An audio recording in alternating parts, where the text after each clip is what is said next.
President Biden says, we will continue to provide Ukraine the capacity to defend themselves. Roll tape. We'll see if they follow through on what they're suggesting. We'll find out what they do. But in the meantime, we're going to continue to keep strong the sanctions. We're going to continue to provide the Ukrainian military with their capacity to defend themselves. And we're going to continue to keep a close eye on what's going on. I want to get more on that, but first, joining now by John Kirby, the Pentagon Press Secretary. Mr. Secretary, can you give me any update on President Biden's phone call with President Zelensky, which was supposed to have started a half hour ago?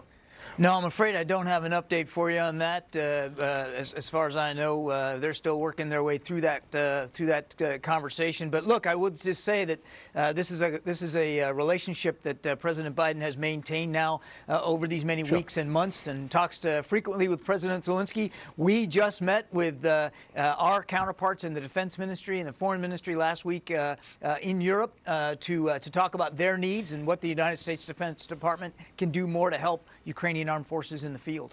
Now, we've just quoted President Biden saying that we will continue to provide the Ukrainians with the weapons that they need for defense. Does that mean that Ukraine has gotten the weapons which we promised, like the Switchblade kamikaze drones and all the rest of it? Have they got the weapons that we promised?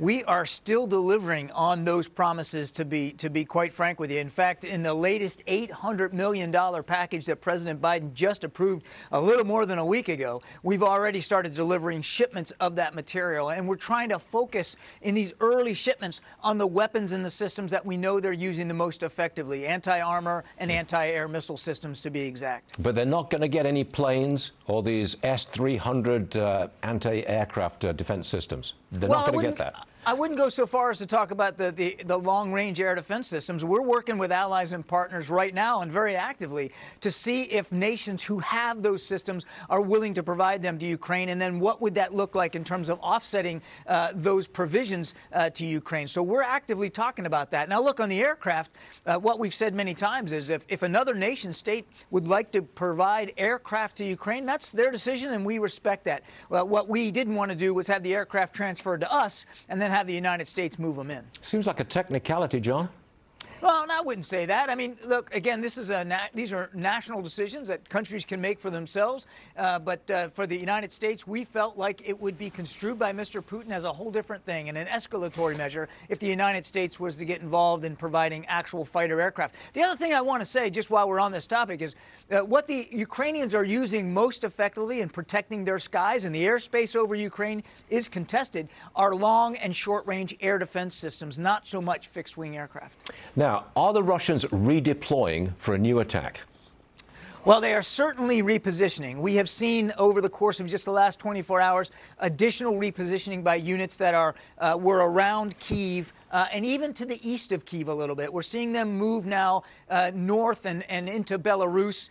We believe this is not a withdrawal. We believe this is an opportunity to reposition, and we don't know exactly where these troops are going to go. I would just note that the Russians themselves have said that they're going to prioritize the eastern part of the country, the Donbas region. Has there been any discussion at the Pentagon about giving the Ukrainians more aggressive, more attack-style weapons that would really let them push back on the Russians? Any discussion of that? Getting serious for attack weapons?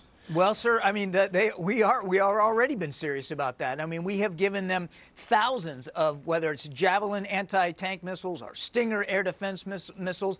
Other nations, to more than a dozen other nations, are also providing that kind of lethal assistance, and we're helping coordinate the delivery of it. I'm sorry to interrupt you, John, but have they gotten their hands on these kamikaze Switchblade drones? Because I'm told that could be a real game changer. As you may have heard the European Command Commander General Walters testify yesterday, they have not been delivered yet, but we're working on that very, very hard. Why haven't they been delivered yet? I mean, that's a silly question, but really, they need them.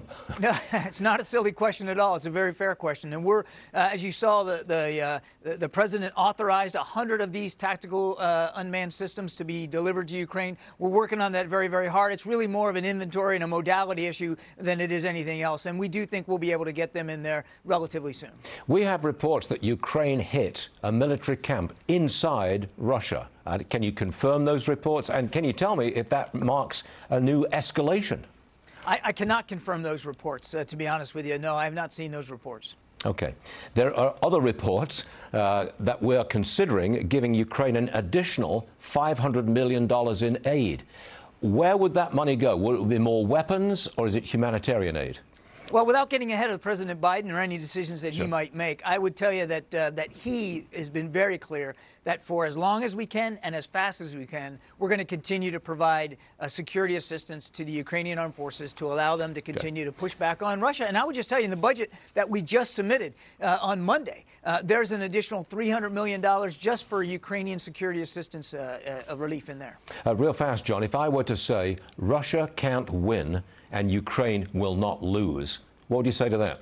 I would tell you that Russia, Mr. Putin, has certainly failed in some of his early objectives in this war. He could not take the capital city. He did not take Kharkiv. He did not take Chernihiv.